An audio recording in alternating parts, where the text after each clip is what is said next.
Ancient chroniclers insisted that the planet Saturn, now just a speck in the sky, had presided over the Golden Age, an epoch of abundance, cosmic harmony, and grandeur.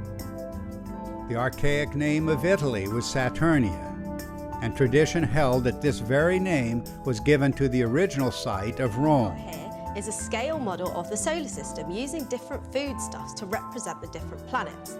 Here we have the Sun, Mercury, Venus, Earth, Mars, Jupiter, Saturn, Uranus, and Neptune. Now this gives you a rough indication of how big the planets are in relation to each other, but it doesn't tell you how far away they are from each other. I really want to show you this because then you'll see how amazing it is that we sent a spacecraft from Earth to Saturn. Now if this was Earth, and if Saturn was this big, let me show you where Saturn would really be.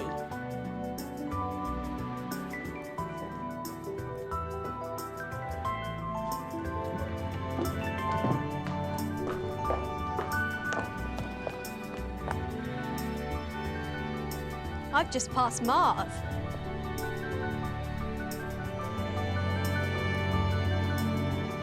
There goes Jupiter.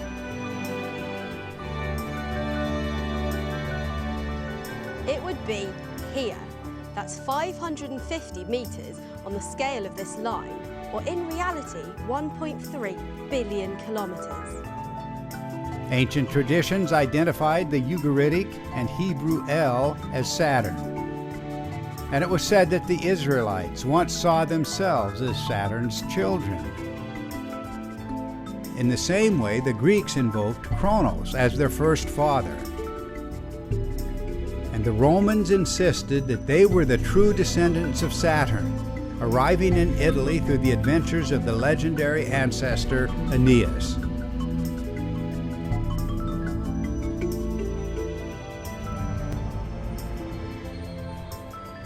I was particularly enchanted by something Velikovsky proposed in a work still unpublished at the time.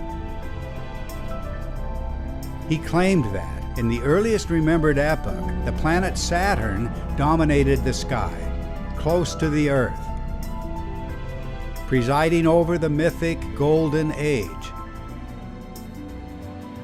It was an outrageous idea, and yet I found in it the inspiration for a life's work. Ancient cultures the world over insisted that an exemplary sun once ruled the sky. For the Egyptians, this former power was the creator Atum-Ra, ruling from the center and summit of the sky.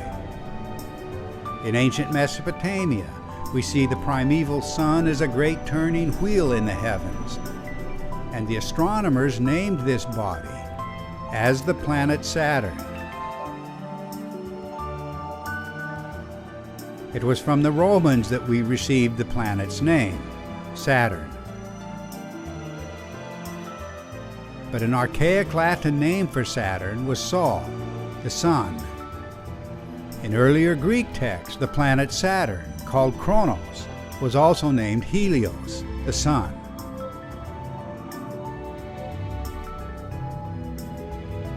But there was a dark side to Saturn, reflecting the catastrophic end of the Golden Age.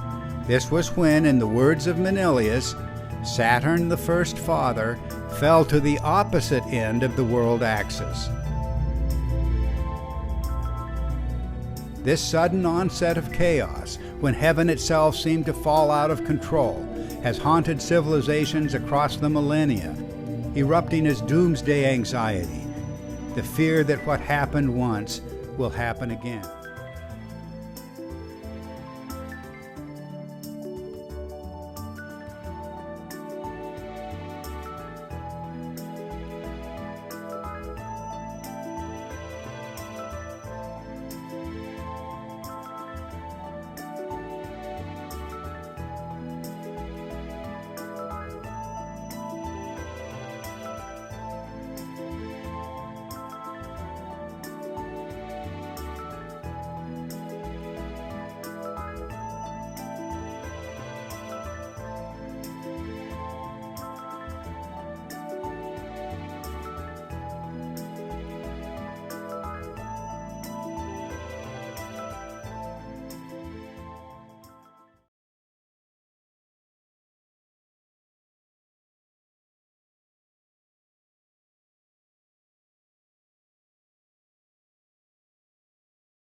People sacrificed their own children, either symbolically or literally, to the planet god Saturn.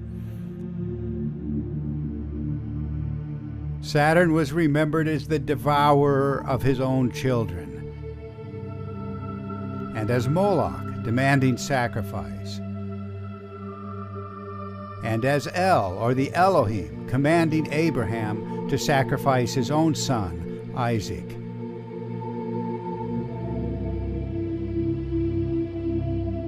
In the face of evidence that cannot be denied, the reasonable course is to bring the catastrophic source of these memories into the light of day.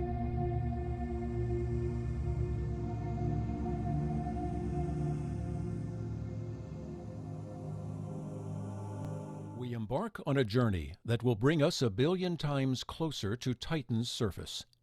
Titan is Saturn's largest moon, right in front of Saturn's disk in this image taken by the Cassini spacecraft.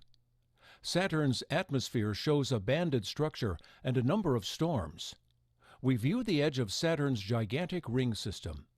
The rings cast major shadows onto Saturn's southern hemisphere. Titan is surrounded by a partially transparent brown haze. Features on Titan's surface appear. The dark regions along Titan's equator are mostly dune fields. The brighter regions are highlands a few hundred meters Even high. the alchemists preserved this preposterous identity. They called Saturn the best sun.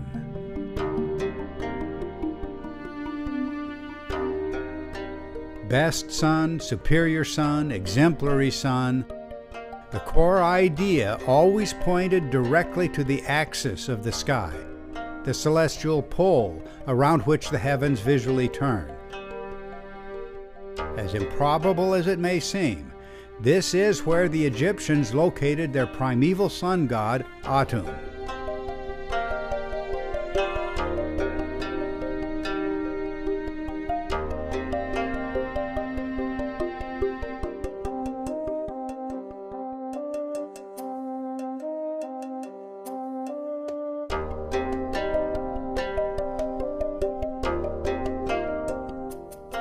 This motionless spot in the heavens is precisely where later astronomical traditions from Greece to Persia and China all claimed that Saturn had ruled the world, a contradiction of every principle we take for granted today.